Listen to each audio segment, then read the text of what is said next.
Do you think the religious interests of the settlers in Hebron and all those other places are more or less important than Palestinian self-determination?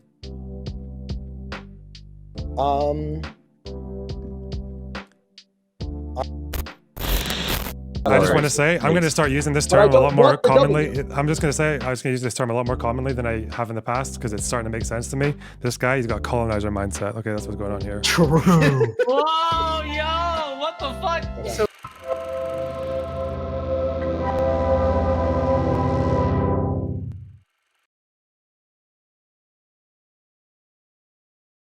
So the reason is because I take the Wait, Abby, you talk too much. Wait, Quibbles, I have a question for you.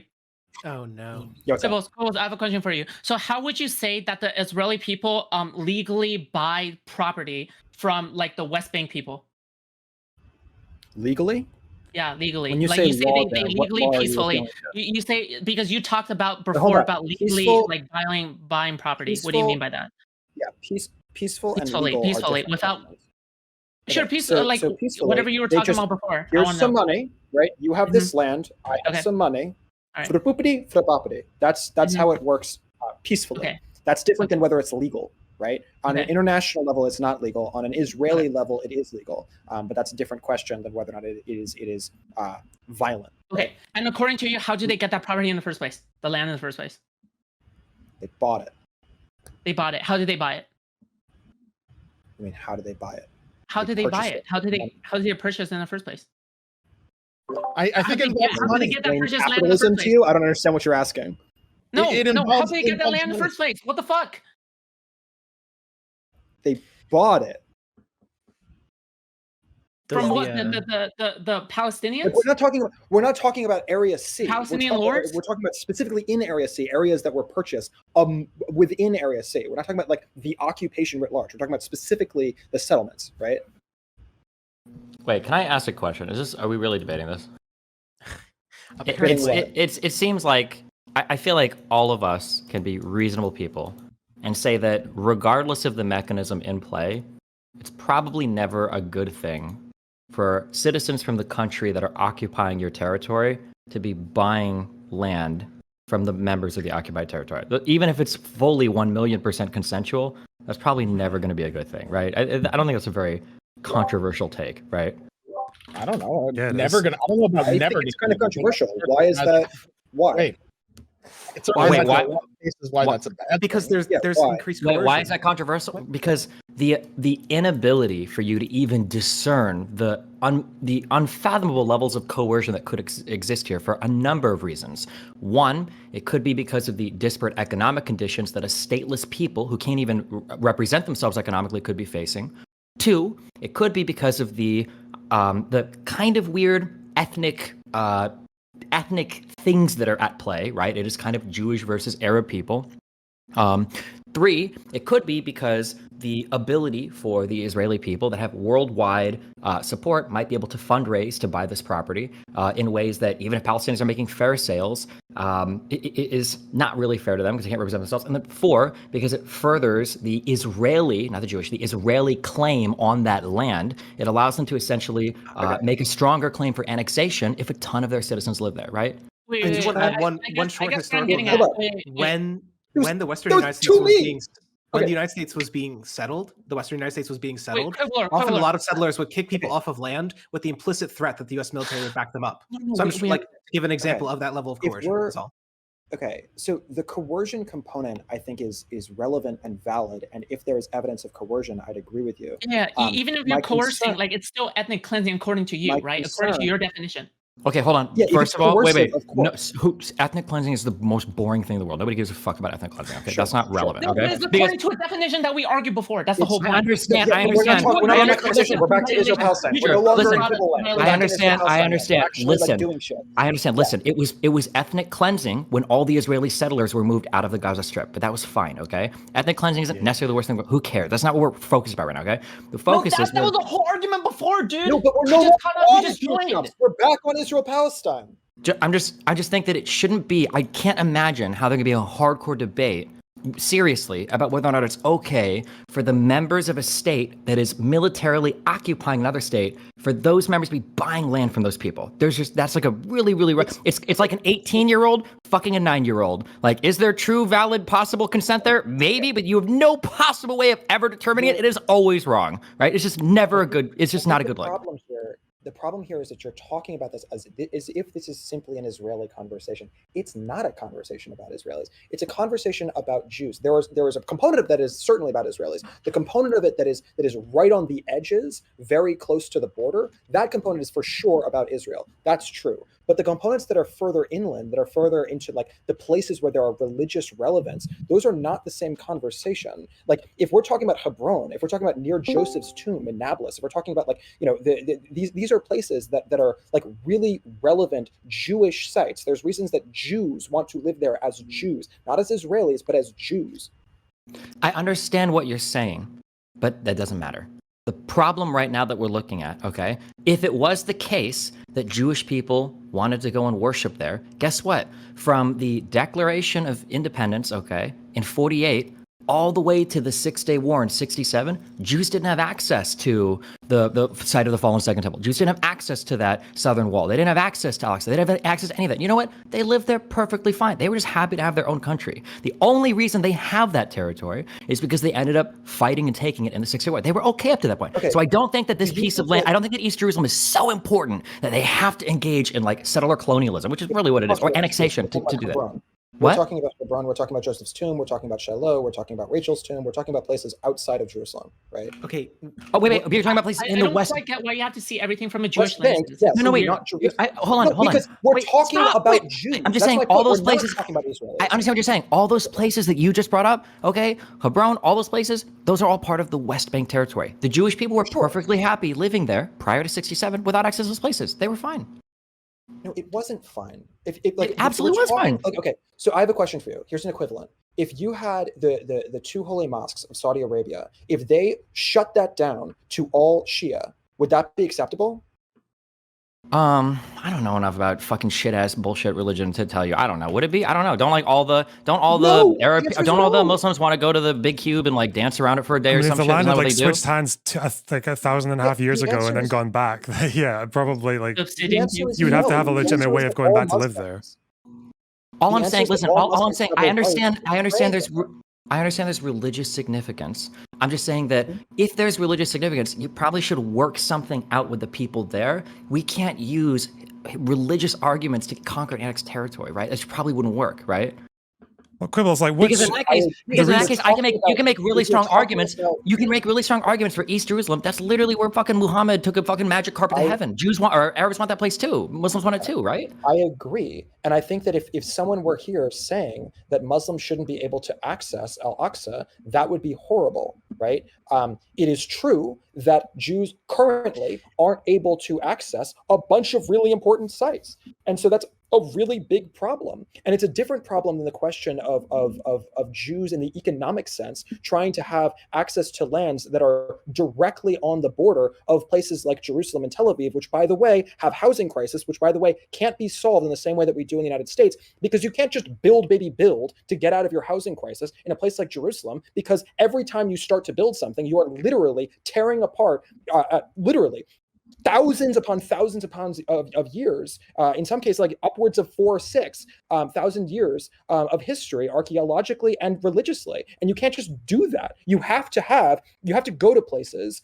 So you need Lebensraum. There's not enough Lebensraum. Wait, what point is that supposed to lead up to? The point is, if you're talking about a place, the answer is, if you're talking about somewhere like Israel, which is the only place that all of these people can go in the entire world because they've been forced out everywhere else, right? You're talking about a group of people. That's not true. Who are going to be forced. It is true. They're not welcome anywhere else in all of Northern Africa or the Middle East. We're talking about in the Middle East. Sure, that's true. We're talking about, okay. Right. I think broadly speaking, Jewish people are fine in Europe. Broadly speaking, Jewish people are fine in North America. Okay. Broadly speaking, they're probably even okay in like, believe it or not, crazy places like South America. I'm sure they're probably fine. I think Jewish people are not being murdered everywhere in the world right now. Okay. Chances are, you think what? I think Quibbles disagrees with that. Like, he doesn't even think that Jews are safe in Germany right now. I think that there are long-term concerns in terms of Germany and France. I don't think that that's true in South America. I think that that is a different question than whether or not we are able to grant the broad point that obviously the Middle East, other than Israel, is obviously not safe to Jews. So, Quibbles, do you think? Do you think if West Bank was just was given statehood, do you think the settlers should just be allowed to stay there as ethnic minorities? Where? Like in Hebron, or in the middle, like the middle parts, or the Jordan Valley, or middle parts of the West Bank. I mean, okay, so you're asking me, like, do I, Quibbles, want that to be something that the government of the West Bank would permit? Yes. Do I think that if we had to go to war in order to maintain that as a solution, if otherwise the West Bank was broadly safe, no, I wouldn't be willing to do that in relationship to Hebron. I would be willing to do it in relationship to Hebron if the access to the Cave of the Patriarch or Joseph's Tombs or Shiloh or whatever it might be. Stop naming these places in like a list. It's relevant. It's relevant. No, These just say Jewish places. Just say Jewish holy places. Jewish places. Well, again, the other question though is like if you're going to give statehood to the West Bank, I'm imagining you're going to need to annex some parts. Like, because that seems to be like every deal with land swaps is Israel annexes part of the West Bank. Which parts do they annex? I think that they should annex the ones that are very close to the border. The overwhelming majority of the Jews. Yeah, the ones that are Jewish majority. So they get to take away territory that they didn't originally have because there are settlers there.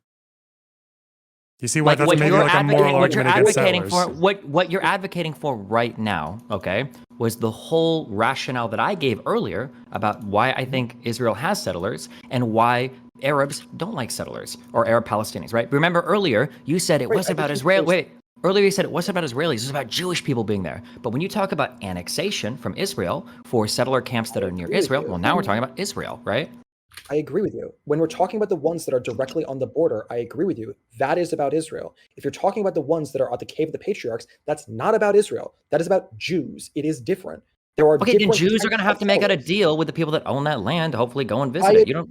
My point is that there's like when we talk about settlements as a whole, we're talking about two different groups of people. We're talking about people who are there for economic reasons and people who are there for religious reasons. And the people who are there for religious reasons are not in the same locations.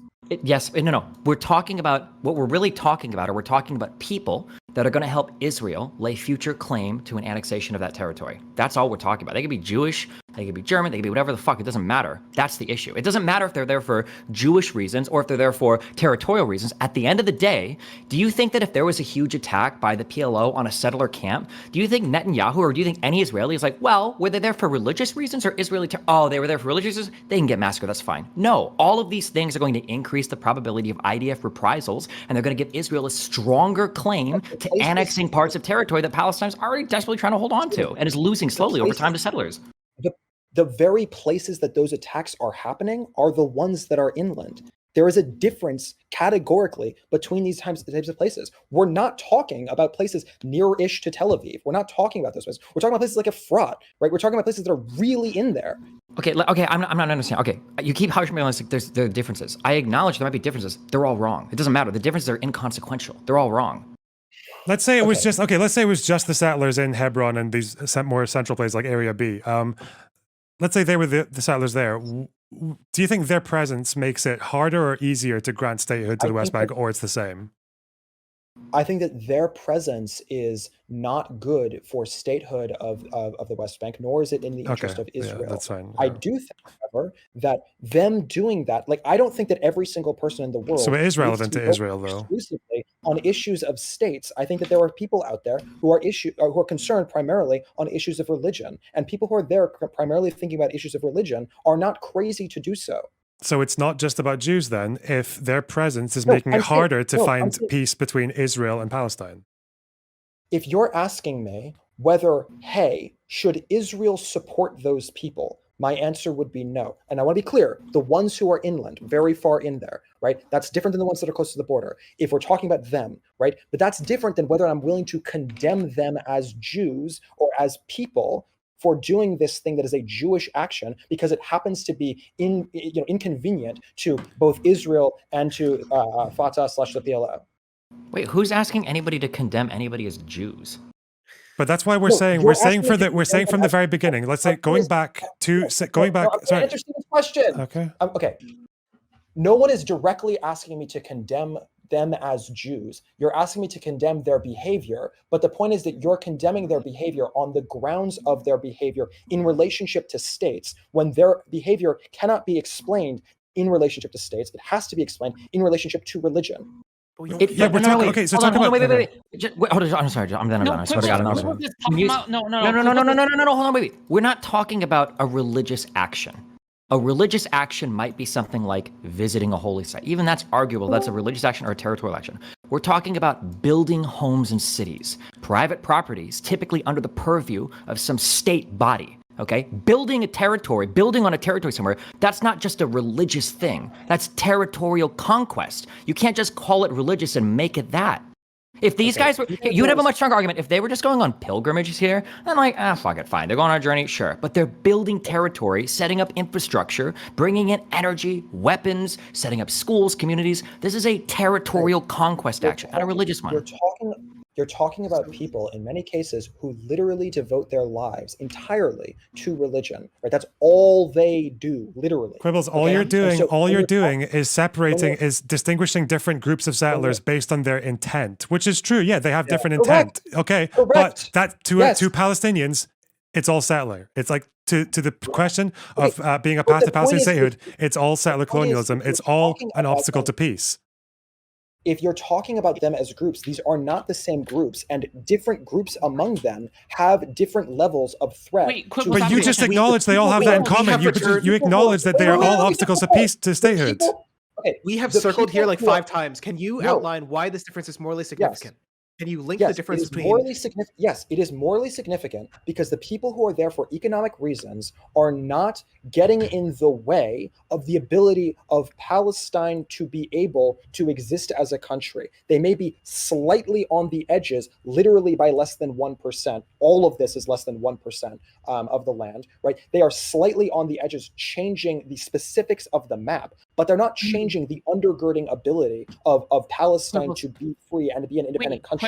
Whereas these Jews are actually, when they're going deep into territory, they're actually a threat to the ability to get to that nationhood, that statehood, and that's a different thing than issues of religion. So if you're asking me to condemn them as Israelis, if you're asking me to condemn them on a governmental level, for sure I condemn them on a governmental level. But on a religious level, that doesn't distribute, that doesn't like fuck up the validity of their claim in terms of religion.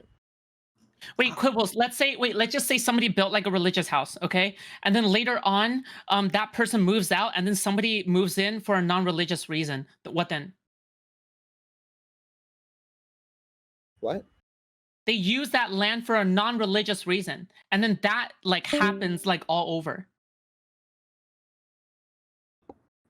Just because somebody is there for a religious reason for one time doesn't mean that same piece of land is going to constantly be used for a religious reason. Does that make sense? There are no economic incentives to be living in Hebron as a Jew or as an Israeli, right? You cannot defend that economically. Right? So how do you know that? You don't know if it's going to be true in the future. You don't know that.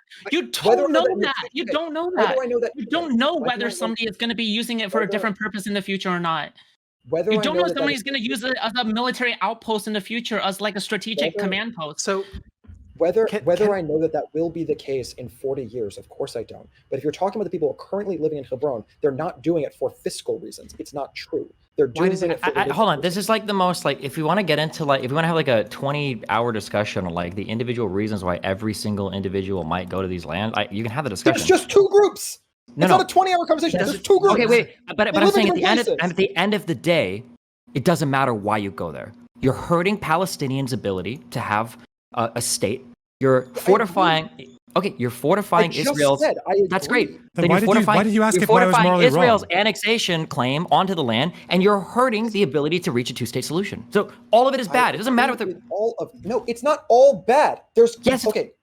All three of those things are bad. Countries aren't. No, it isn't. Countries are not the only thing that matters in the world. There are other things that matter in the world. Just because you and I are primarily focused on the issues of the countries doesn't mean that every single person in the world needs to also be focused exclusively on countries. There are people who are exclusively devoted to the issues of Islam or exclusively devoted to the issues Those of people Judaism. can take a long walk off a short cliff, okay? Because in today's world, it's defined. No, what's dumb is saying, I'm not concerned about countries and borders. I'm just going to go settle on the most controversial place that exists on the entire fucking planet today that's having a border dispute. That's dumb. If you want to go and worship holy gods and fucking stained glass windows or some shit, then go fucking paint a mural and do it somewhere else. You can't go to the most controversial land that is under dispute by more countries than any land in the world right now. It's like, well, I just have religious reasons. Stephen, if you don't buy...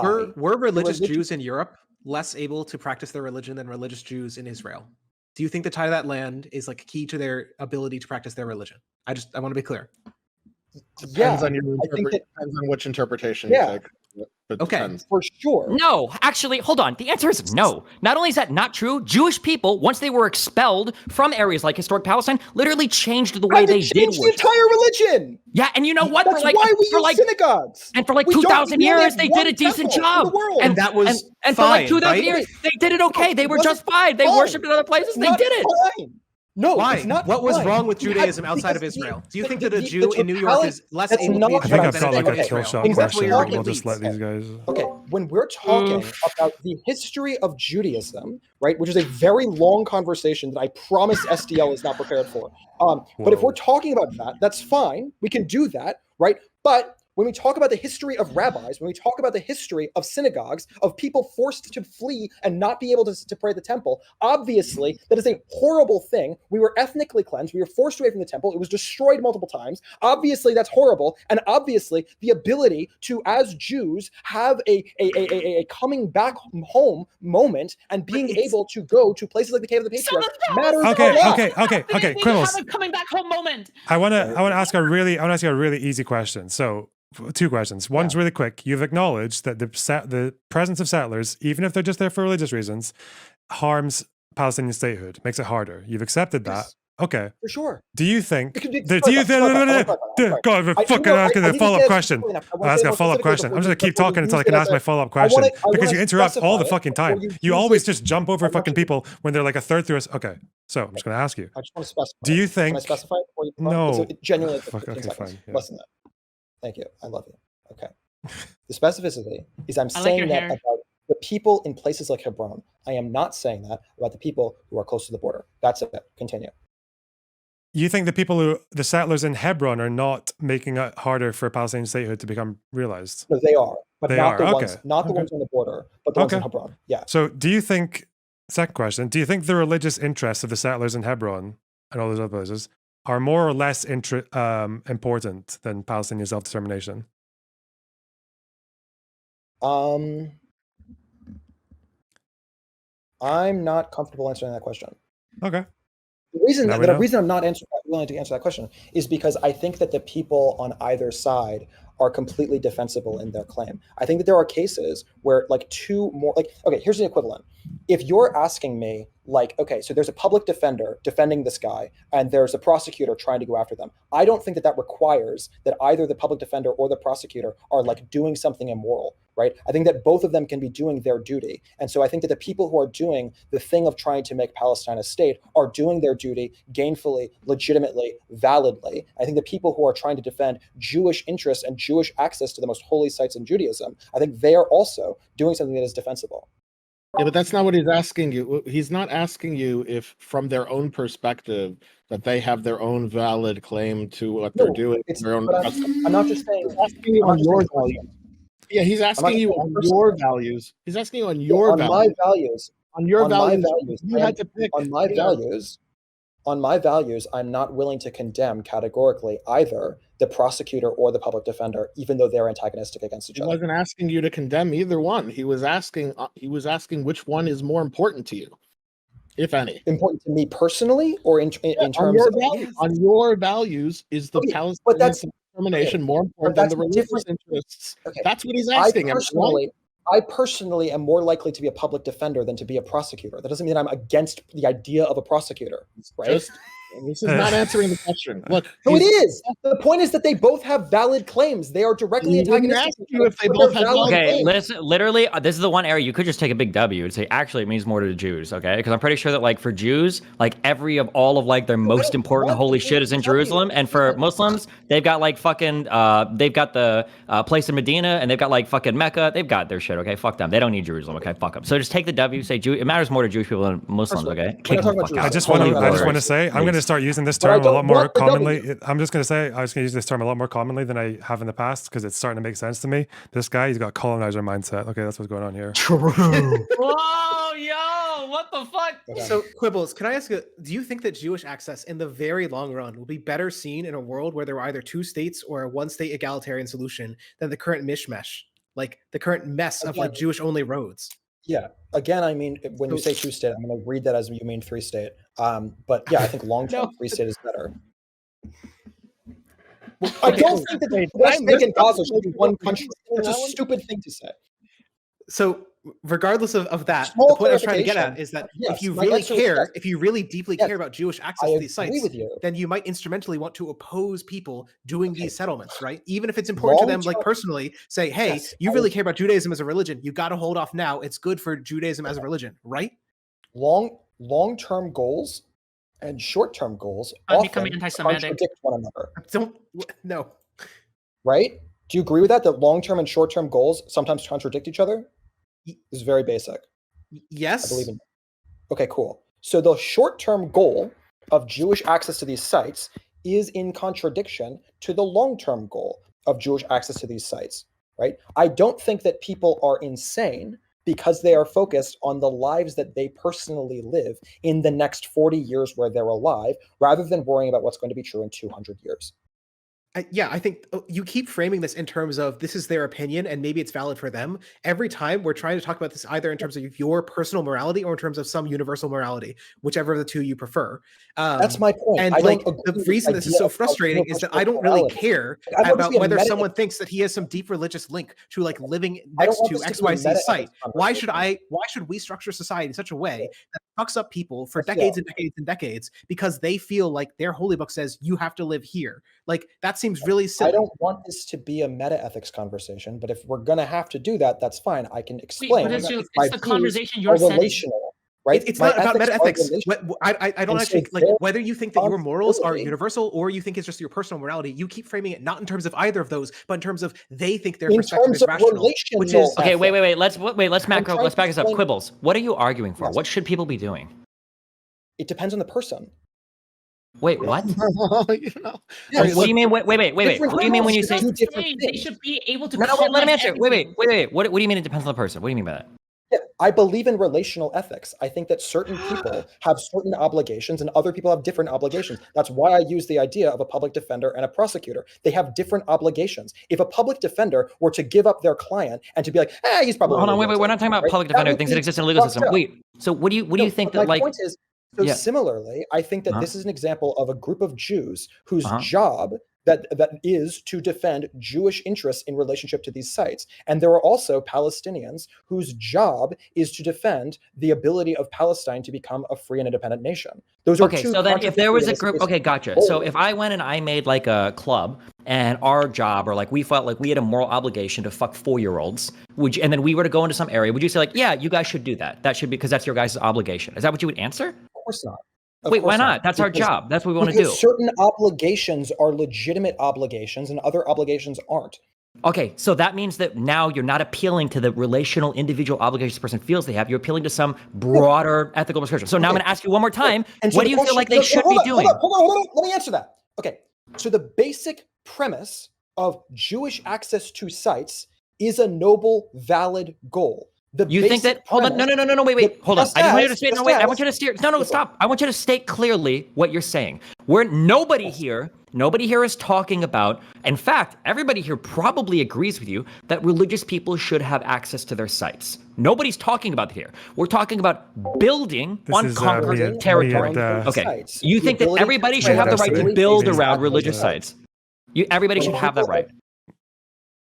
I don't know what you mean by right. What do you mean? Legally? I'm asking you for prescription. I'm asking you for. I'm asking. No, not legally. I'm asking you for prescriptions. What should people be doing? And so my prescription is that sometimes different groups of people should have different goals. Right? Okay, so then I can go back to my group.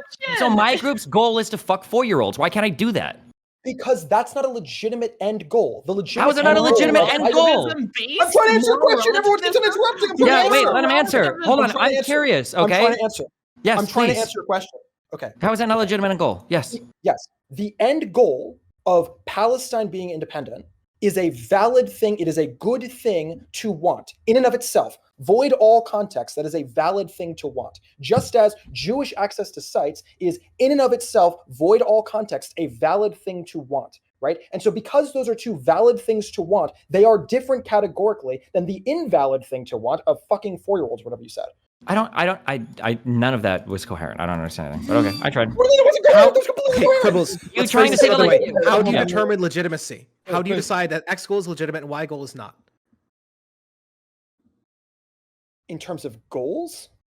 Like you just said, you literally just categorized one goal is legitimate, one is not. How do you decide that? What goals are and are not legitimate? Yes, that gets to a level of broader, like, universalized ethics. But that's different than once you have a legitimate goal, that can be something that you try to go towards in a way that is towards that specific goal. Rankings of goals, okay, is different than whether or not the goals are or are not legitimate.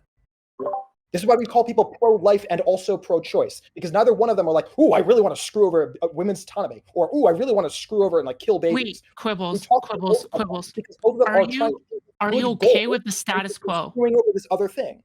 Are you just okay with no changes and the status quo right now with the settlements? When did I ever say that? No. I want to. Okay, then what prescription? I believe that places that are on the border should ultimately be folded into Israel, and the places that are not on the border, places like Hebron, should ultimately be folded into West Bank Palestine. Okay, how do you define the border? The ones that are within a mile, which is like 90% of the population that we're talking about. Quibbles, I have so. Does anyone know? Okay, let me get out the map. I gotta. Okay, so I understand that you can say like, all right, I posted the map. I understand that you could have a view that says, okay, ethics are relational, but they're only relational within a certain scope that that apply to my views, which grant like quote unquote legitimate goals. So within this group of legitimate goals, that within that subset, those goals could be relational, and then there's some outside things that are unjustified goals, like raping babies or whatever. I would expect you, for sure. Okay. I would expect if we got let Abby go. I get it, Quibbles. Okay, so my question to you is, okay, so it seems like you recognize that there are two of these goals, and they're conflicting with each other, and both of these goals are in this category of what you consider legitimate. Now, the question that's been posed to you is, do you have a preference for which goal is more important? Do you personally have a preference? And I have said repeatedly, okay. And I've said repeatedly that I personally am more focused on states than I am personally focused on religion. And so therefore, I personally believe that the choices that Israel are doing are valid, but I'm not going to condemn people for having those different preference rankings rather than different ultimate preferences, right? Okay, so the answer to Loner Box's question then is, on my values, I think the importance of the Palestinian self-determination is more important on broadly. But that's different than ranking, right? Wait, that is ranking. That's a personal ranking. He's asking about your personal ranking. He's not asking you about... he's not though. He's not though, right? Because if someone asks me, like, I thought he was asking you about your personal view on what you preferred. If someone asked someone like, I don't know, just like a normal Republican, think of a normal Republican. There are very few of them, but let's say one, hypothetically. And they asked, do you want, Joe Biden or Donald Trump to become the next president of the United States? And they said, I want Joe Biden to be the next president of the United States. That does not mean that they're willing to do anything by any means possible, including just like faking an election in order to get Trump elected, right? They can believe that Trump should be president without believing that they're willing to throw away democracy in order to get there, right? So I can believe. So I can say it again. I get that. I just don't see how that changes. So yeah, if you're asking me, hey, what is your preference? Well, my preference is that I believe in states more than I believe in religion. I think I'm running out and so that's my of preference fuel, personally. you guys. But that doesn't mean that I'm willing to condemn people because they have different preferences. Let me ask you about go out democracy because democracy got us Joe Biden. Yeah, but that's so weird because you make so many religious arguments. Oh, wait, Loner didn't ask you about who you're going to condemn. Loner just all that you were asked was that, hey, there's two different conflicting values here. On the one hand, you have these group of people who want this religious stuff. On the other hand, there's a group of people who want self-determination. What's more important to you? That's what you were asked. You weren't asked, hey, are you going to condemn them? No, because it's not a matter strictly of personal preference when we're talking about something like if you ask me as someone, if you were asking me in an equivalent way, do you want Trump to be president? Even if I wanted Trump to be president, but I knew that you were an example of a person who was willing to do that by any means possible, including throwing out democracy, my answer would be flagged by the fact that, yeah, I'd prefer Trump. I need to read out the things, don't I? But if I did believe in Trump should be president, that doesn't mean I believe in the kinds of catastrophic things that you're describing. Wait, that I'm describing? What am I describing? In this example. The example as a person who's going to overthrow the election. In that is, yeah. But I'm just, so I can grant, sure. We can all acknowledge that we can have preferences for a given outcome, but we could recognize that the means of acquiring that outcome are also against other preferences. Sure. Okay, cool. Awesome. That's not what was, but none of that was in the question. So then if the question is whether, like, what do I personally prefer? I prefer to do the thing that is ultimately going to get to a 3-state solution. That is a better thing personally. That doesn't mean that I'm willing to condemn the Jews who are focused on Jewish access to the most important Jewish sites. And I don't think they're bad. Stop. We're beyond that. Why? No. We're already beyond that. That wasn't his question. I get it. You're not going to condemn them. I get it. You weren't asked if you were going to condemn them. But I get it. You're not going to condemn them. That's fine. Okay. But I think Lonerbox has the answer to his question now. Yeah. Every single time you refer to Jews and holy sites and stuff, we're always going to refer back to how Jews and how other people what religion's more valid and what religion's not more valid. And then we're just going to keep circling the drain over and over again on who is more valid than the other. It's useless argument, you view everything through like a right to return to religious homeland argument, which is such a weird lenses to view everything from. And you view something that is personally so important to yourself, and I understand that. But then again, Palestinians view this as like, this is their homeland as well, and it's something that's important to them. But you don't really see it from their perspective, and it's this lack of one-sided empathy that Hassan also has for himself, and it's the same problem that you lack as well. I do see from their perspective. If you were to ask me, do I condemn the Palestinians whose focus is solely on issues of statehood in relationship to the West Bank, my answer is no. I don't condemn them either, right? That is a valid thing for them to be focused on primarily, or even exclusively. I just think, do you understand why most people would find it a bit fucking, do you understand why most people would find it a bit fucking wacky that you can't answer the question of whether or not the religious interests of some Jewish people is more important than Palestinians' self-determination?